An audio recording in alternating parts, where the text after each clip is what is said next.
Hi, welcome back, Cosmic Insight Astrology. My name is Christina. If you have an Aquarius rising, Aquarius sun, or Aquarius moon, this is your 2022 September astrology forecast. And let's see what's going to happen for you, Aquarius. I animated the chart. September 1st, we're going to have Jupiter, the planet of blessing, the planet of growth, abundance, generosity, is sextile with Mars, your inner warrior, your inner fire, your desire, your courage. And those sextile is giving us opportunities, and it's going to give you opportunities. Third house and fifth house matter. So fifth house, it's a lottery ticket, for example, or it could be something with a creative project, with an intimate partner, or happiness, joy, children, and intimacy. And the third house, actually, it could be something, a writing project. It could be also children, because third house ruled by Gemini, and Gemini ruled by Mercury, which could be children. So it could be some kind of great opportunity to create some kind of artwork with your children, or actually it could be a short getaway trip with your romantic partner. So that is also very lovely. And on September 2nd, if I animate the chart further, we're going to have Mercury and Jupiter opposition. And it's going to happen a few times because Mercury going to start to retrograde September 9th from Libra back to Virgo. But right now, Jupiter and Mercury going to oppose to each other at the beginning and on the 18th also. It is something with your judgment could be off, or it's a leap of faith or leap of conclusion. And it is in a matter of foreign matter. So for example, it could be like, I'm gonna move abroad, and after that you're going to regret it, or I'm going to take on to that trip what they recommended me, or I'm gonna go to that university, but I really didn't feel anything like it's not a compassion over there, like I wanted to be attend that university, and later on I going to regret that, or sign up for a trip abroad, and I just have no one to go with, so I'm gonna regret that. Okay, so and on the other hand, it could be something I'm judging my neighbors, or I'm judging my siblings, and it could be like a pit of conflict. And on the September 5th, we're going to have Venus going to Virgo. So Venus is going to Virgo on September 5th in your 8th house. 8th house is the house of transformation and the house of taboos, other people's money. Venus over there, it could be definitely good with money. It could be like, you are creating a wheel, a trust right now, and this is the time for you to a wheel or trust. On September 7th, you're going to have Sun trining North Node, and September 11th, Sun trining Uranus. And Sun is your vitality. Sun is like individuality, and it's representing your inner power. And North Node is very Jupiterian energy, so it could be something like that is the node of the moon. It is a mathematical point, but it's a positive energy. And trine is always giving you, without any conflict, giving you opportunities, and actually it's granted for you. 8th house and 4th house matter. So what I see over here, you're going to get that mortgage that you applied for, or it could be like you're going to get that insurance money finally paid out because of your house get flooded, or your house had some kind of disaster. Like for example, Uranus is tornado, or Uranus could be wind related or electricity related issues. So it could be some kind of disaster in your home, and you applied for insurance, and right now it's payout day. And on the 10th, we will have actually a Pisces full moon. And the Pisces full moon, when the moon and the sun is opposing each other in heaven, and I'm going to take it back by hours a little bit, because it's going to happen 17 degrees 49 minutes, and I want the moon to go back to 17 degrees. Okay, here it is, and then I'm gonna change that again 4 days, not to forget later on when I move forward. All right, so that's gonna be second and 8th house matter. So full moon is completion and ending. It is like like some kind of matter is ending. So it could be like you're going to lose an opportunity to make money with it, but why? Because the sun is shining in your eighth house. So the insurance money got paid out, or the inheritance.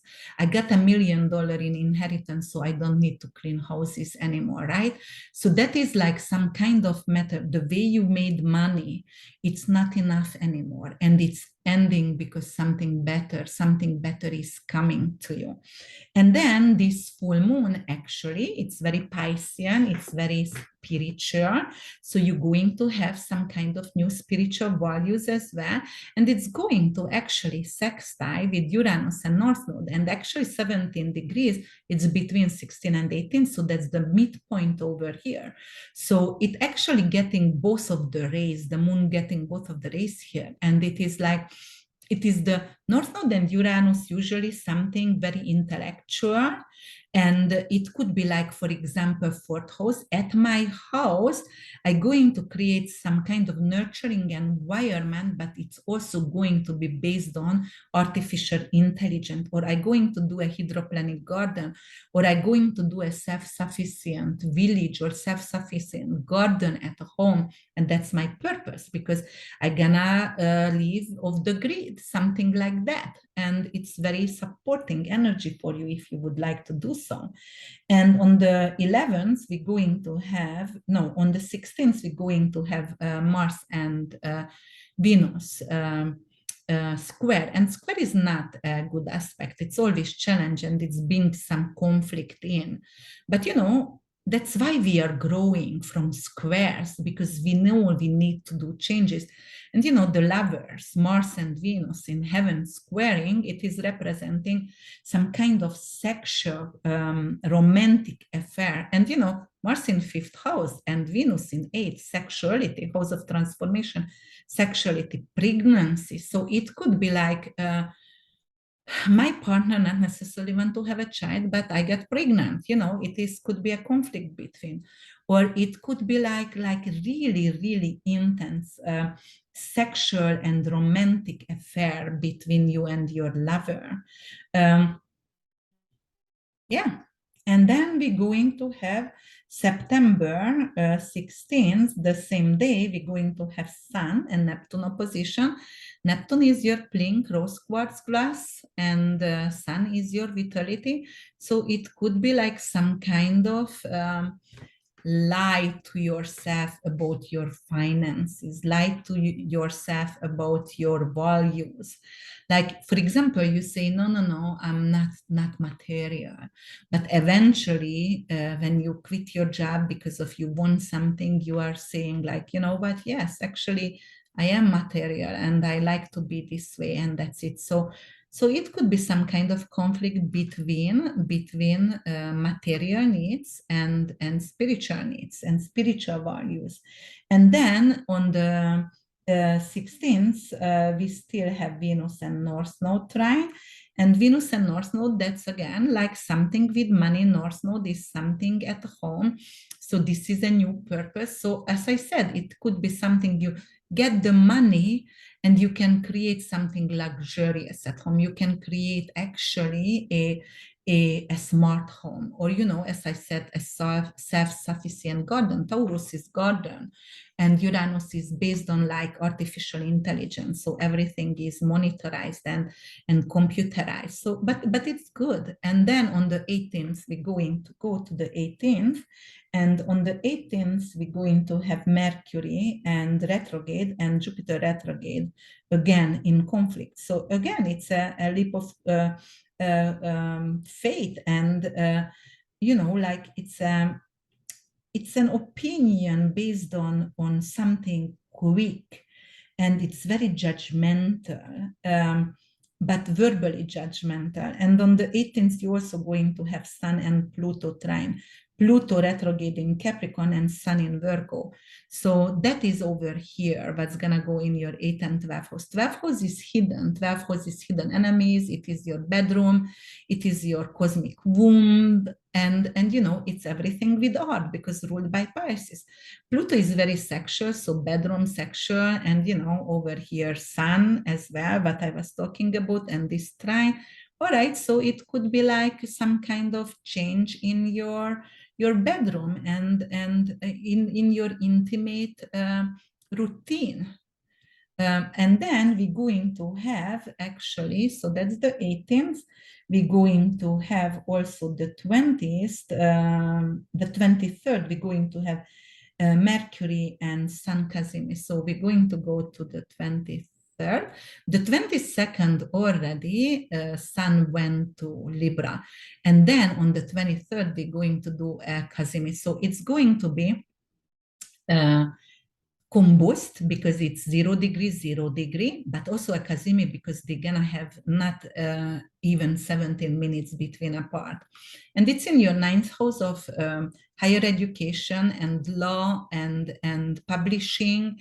So you might going to get a newspaper published or you're going to get published and seen on internet.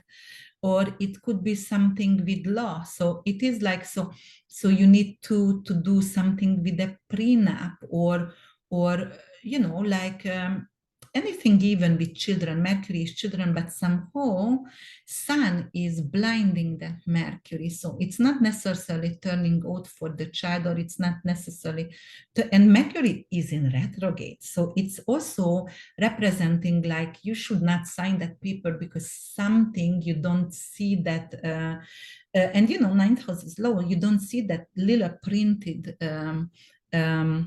sentences, and it could be a trouble later on. And then, you know, like some immigration issues as well. So don't apply or don't reapply because it could turn out negative. And then on the 24th, we're going to have Venus and Neptune opposition. So Venus is money, and Neptune is forgiveness and higher octave of love. Venus is love, but it's opposing to each other. And you know, Venus is very material and Neptune is not. Neptune is illusion and delusional. So spiritual value and money, love of money. So again, exactly the same conflict when it was opposing to the Sun previously. It is like, what do I want right now? Do I want to get money and go after money and marry for money, or I want to have some kind of spiritual values? So that's going to be the conflict between the heart and the head. And then we're going to have on the 25th, we're going to have a new moon in Libra, and the new moon in Libra going to happen at actually 2 degrees. And let me see, let me go back. Mercury retrograde. I have to go back all the way with it to 2 degrees when the Sun is also 2 degrees and Mercury also in 2 degrees. What do I do? So it's going to happen on the 25th. Okay, so 25th, I just screwed it. Yeah, I just screwed it. Okay, I'm gonna show you. 1 degree, 2 degree, and let's put Mercury retro back to oh, new moon back to 2 degrees. Yes, that's what I said. Okay, here. So here is the new moon in Libra. And then it's a new beginning in so for example, you are capable to publish that book out what was not ready, because when Mercury retrograde was in this house for you, in the ninth house, it got delayed the publishing, but right now you're capable to move forward even if Mercury is still in retrograde. But the new moon starts here and you are got nurtured by this energy and get a new opportunity. Or you know, anything with immigration, so anything with traveling also. Even Mercury, it's in retrograde, you check everything, you know, double check, but right now you give a new opportunity over here. And this new moon is, of course, it's 2 degrees, so it's going to oppose Jupiter, the planet of blessing, and it's also in retrograde, so blessing is less here. But you know, anyway, with publishing and writing, it's still a blessing. So an opportunity coming back to you with this retrograde. And it means like, okay, so previously I wanted to publish the book, but I couldn't, or, you know, I wanted to be a journalist on the magazine or whatever, I couldn't, but right now I'm capable to do that, or I'm capable to get that green card. And then we're going to go to the 26th, and it's not by the hour, by the days again. So the 26th, and on the 26th, we're going to have Venus and Mercury conjunct in heaven, 26 degrees. So here it is in your eighth house, and it is signing an insurance or signing an inheritance paper, a trust. So money is coming in, signing a prenup or something like that. But actually it's positive. So I wouldn't say prenup, but something positive with money is coming back, a loan, a mortgage, and it's very, very lovely. And then on the 26th, we're also going to have Sun opposing to Jupiter. So you know what? Sun opposing to Jupiter, it's the same. It's ninth house matter, so you want to shine. It is your willpower, it is your vitality opposed to Jupiter. So it is like, and Jupiter in Aries could be arrogant. So it could be like you think you have willpower, but actually you don't. And you know, ninth house rules obesity as well. So it could, and Jupiter rules obesity. So it could be a matter of question like, okay, so do I need to have a hormonal balance because I'm in balance right now? And, you know, to losing my weight. So that is a question over here. So I need more energy somehow. And I need more blessing right now. And then we are going to actually to September 27th when Mercury trine Pluto, and Pluto is the planet of transformation. The planet is communication, Mercury. 8th house and 12th house matter again. That is like something signed because, you know, 12th house is also hospice. Pluto is death. So it could be like somebody is in hospice already and you need to sign the trust and will for that person, and you're going to get inheritance, big inheritance. Like 12th house is hidden matters also, so you might have not seen this inheritance coming because it could be a foreign aunt or uncle or whoever, and you didn't even know they exist. But you know, you're getting something what was like, wow, that's amazing. It could be a bigger amount of money. And then on the 28th, we're going to have Saturn and Mars trinings. You know, Saturn is the planet of restriction. Saturn is also discipline and endurance. And also it's ambition as well. But Saturn usually could be like a lot of people fear of Saturn because it's caution and limitation. And then, but Mars is the warrior within, and in Gemini, it's very restless. So here, first house and fifth house. So that is your romantic partner. And you know, you feel like you don't feel tired anymore. Before you felt tired, but right now, because you get a new lover, then you could be up all night and you don't even understand where is your energy coming from. So that is a lot of sexual energy. And then you feel regenerated again, and you feel useful even with that Saturn in the first house. Or it could be like you are capable to lose weight, so you feel sexy because of this is going to give you energy. And Saturn in first house, it's helping you to lose weight. So what's happening? All right, so I'm capable to go on a diet and lose weight, and I feel totally like really sexy and very well. It could be something also with your bones, and this first house is your body. Saturn over there could be some kind of inflammation, arthritis, or some kind of issue with your limb. Gemini is limb, and Saturn is bones, or Mars is your face and the inflammation as well as bones, teeth.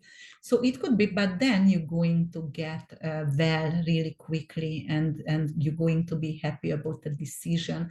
But you take it could be some kind of plastic surgery actually, because you want to stay useful. Gemini, you want to stay useful, and this is surgery. And you make a decision, and right now you are going to back to decision to change yourself. It could be actually, Saturn could be stomach as well. So it could be like making smaller your stomach. So some kind of surgery for weight loss surgery, All right, guys, if you loved my forecast, please subscribe to my channel and press that like button for me, please. I am truly happy for your attention, and I see you in October. Check out my website, www.urbanwitch.org. All right, see you in October. Bye.